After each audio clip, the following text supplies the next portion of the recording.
நேரம் முகத்தை பார்த்துட்டு சொல்லிட்டீங்க இல்லையா? இப்ப சொல்லிக்கிறோம் யாரும் போய் சொன்னதால சரியா? ஆம்பளை பையன் தான் சரியா? சரி இப்ப சொல்லுங்க இது ஆம்பளை பையனா? இல்ல நின்னுங்க கடைசி சொல்லுங்க. இது ஆம்பளை பையனா? இது ஆம்பளை பையனா? இது பொம்பளை பையா? இது பொம்பளை பையனா? சொல்லுங்க. தெரியல சரியா? சரி எப்பா நீங்க இது முகத்தை எதிர்த்து பார்ப்போம். உன் பேர் என்ன? அசானா. அப்சானா பொம்பளை பிள்ளை சரியா? எதாச்சும் கண்டுபிடிச்சீங்க? பார்த்த பிள்ளைதான் தெரியுது. முகத்தை பார்த்த பிள்ளை தான் அப்சானான்னு தெரியுது. அப்ப இதுவும் பொம்பளை பிள்ளையா தான் இருக்கும். உன் முகத்தை எடுமா. உன் பேர் என்ன? பிலாலு. ஆம்பளை பையன் பாத்தீங்களா?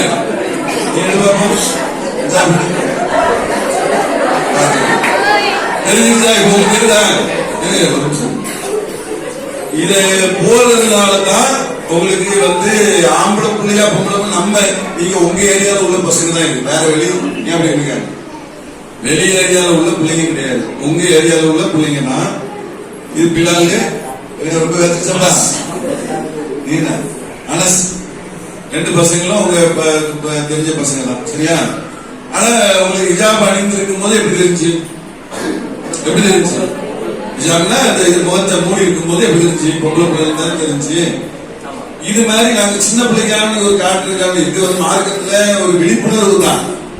ஒரு விழிப்புணர்வு ஏற்படுத்துறதுக்கு தான் தவிர ஆண்கள் ஆடி பெண்கள் அணிய பெண்கள் ஆடி ஆண்கள் அணியக்கூடாது. விழிப்புணர்வுக்காக ஒரு நிகழ்ச்சிக்காக தான் நம்ம இதை செய்யறோம் சொல்றோம் சரியா? அதை கவனத்துல வச்சுக்காங்க.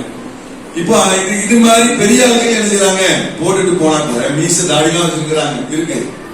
ஆனா அந்த கண்ணு மட்டும் தெரியறதுனால அவங்களால கண்டுபிடிக்க முடியல. மனுஷனுக்கு அடையாளமே முகத்துல உள்ள முகம் கிடையாது. முகத்துல உள்ள மூக்கு தான் அடையாளம். நல்லா பாருங்க, இப்படி இருந்தா தெரியாது.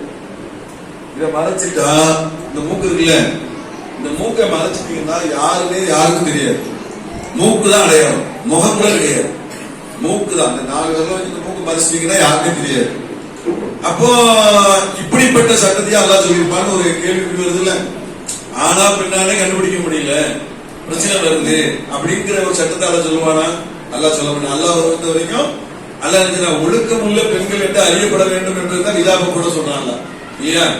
ஜில்பாபே அணிந்து கொள்ளுங்கள் அப்படின்னு அல்லாஹ் சொல்றதுக்கு காரணம் என்னன்னா ஒழுக்கம் உள்ள பெண்கள் என்று அறிந்து கொண்டிருக்கலாம். இப்ப இதை கலந்துருமா? இதை கலந்து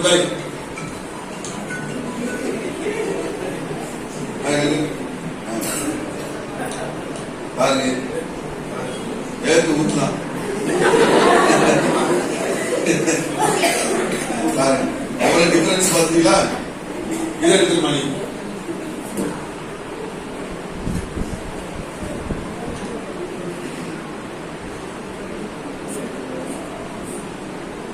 சரியா? இப்போ 2 பேரும் பொம்பளை பிள்ளைங்க நல்லா தெரியுது, இது 2 பேரும் ஆம்பளை பையன் தெரியுது சரியா? முகம் தான் ஒரு மனிதனுடைய அடையாளம். கைரேகை வைக்கிறோம் இல்லையா? அது ஒரு கைரேகை இருக்குல்ல, முகம் தான் ஒரு மனிதனுடைய அடையாளம்.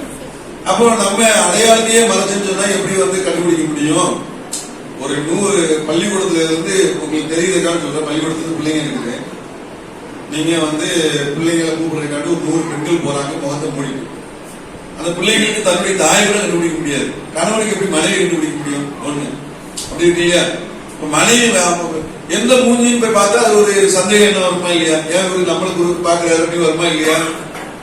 ஆனா திடீர்னு பார்த்தா மனைவியா இருந்தா டக்குன்னு எடுத்துருவாங்க, முகத்தை பார்த்தா கண்டுபிடிச்சிடலாம். முகத்தை எப்படி சொன்னா இது முகத்தை மூடக்கூடிய கணவன் மனைவியினுடைய கணவன்மா இருக்காங்க இல்லையா? அவங்களுக்கு பெரிய பிரச்சனை இருக்கு. என்னன்னா இந்த மாதிரி முகத்தை மூடி ஒரு 50 பேர் இருந்தாங்க, அவர் மனைவியோட கண்டுபிடிக்க முடியாது இல்லையா? எவ்வளவு பெரிய பிரச்சனைகள் எல்லாம் வருது. இப்படி ஒரு மார்க்கம் சொல்லுமா? நல்ல விளைச்சு பாருங்க, இப்படி சொல்லவே செய்யாது. அதனால முகம் மூடுதல் என்பது பாதிப்புக்கு அதிக விளைவுகளை கொண்டு போய் சேர்க்குது அப்படிங்கிற கவனத்தை தெரியுங்கிறதுக்காக விழிப்புணர்வு தான் இந்த நிகழ்ச்சியை செஞ்சிருக்கிறோம்.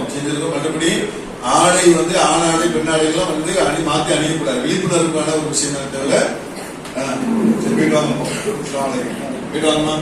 மக்கள்கிட்ட ஒரு செய்தியை கொண்டு போய் சேர்க்கணும் அப்படிங்கிற ஒரு அடிப்படை நோக்கம் தான். இவ்வளவு ஆதாரங்கள் இருக்குது, உங்களுக்கு உலக ரீதியான பிரச்சனைகள் எல்லாத்தையும் நம்ம முன்வைக்கிறோம்.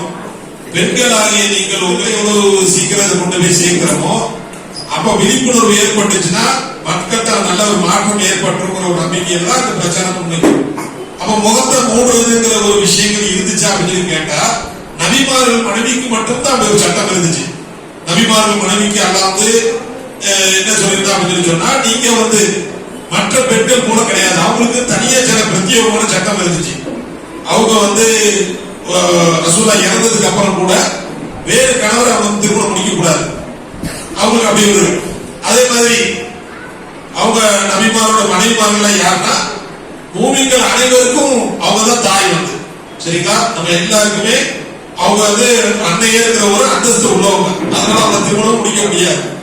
அதே மாதிரி அவங்க மித்த பெண்கள் மாதிரி கிடையாது, இதுவும் அல்லாஹ் சொல்றான். நீங்கள் ஏனைய பெண்கள் போல கிடையாது நீங்க, ஏன்னா அவங்க தயார்படுத்துற அல்லாஹ் அதாவது நீங்க ஏதாவது தப்பு செஞ்சீங்கன்னா உங்களுக்கு 2 மடங்கு வேதனை உண்டு, நீங்க நல்லது செய்யும் பொழுது உங்களுக்கு 2 மடங்கு நற்கூலி உண்டு. அப்ப இதெல்லாம் நபிமாரோட மனைவிக்கான பிரத்யேகமான சட்டம். இந்த சட்டத்துக்குள்ளதான் அல்ல அதையும் கொண்டு வரலாம் அப்படின்னு சொன்னா நீங்க திரைக்கு அப்பால இருந்துதான் நீங்க அந்நிய ஆண்களை நீங்க அணுகணும் அப்படிங்கறத அல்லாஹ் சொல்றான். இது எங்க நீங்க பாத்தீங்கன்னா குர்ஆன்ல 33வது அத்தியாயம் 53வது வசனம், நபியின் மனைவியராக நீங்கள் ஏதேனும் ஒரு பொருளை கேட்டால் திரைக்கு அப்பால இருந்தே கேளுங்கள். அல்லாஹ் தெளிவா சொல்றான். நபியோட மனைவிமார்கிட்ட போய் நீங்க பாட்டுக்கு உள்ள டக்குனு போயிடாதீங்க, நீங்க எது கேட்கறதா இருந்தாலும் திரைக்கு அப்பால இருந்து கேளுங்க. இது யாருக்குரிய சட்டம்? நபிமாருடைய மனைவிமார்களுக்கு, நபியோட மனைவிக்குரிய சட்டம்.